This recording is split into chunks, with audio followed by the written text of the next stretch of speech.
stromče, dámy a pánové, jsem strašně rád, že jste zaplnili Jablonecké náměstí a že mi pomůžete splnit ten úkol, který dneska před sebou mám, a to je rozsvítit vánoční stromeček. Já se teďka zeptám, jste všichni připraveni? Nádhera, děkuji, tak jdeme na to. 10, 7, 6, 5, 4, 3, 2, 1, teď!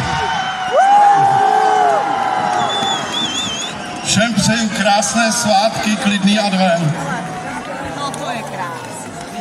Děkuji primátorovi města Miloši Velemu. Stromeček je rozsvícený, svítí radnice, svítí celé náměstí.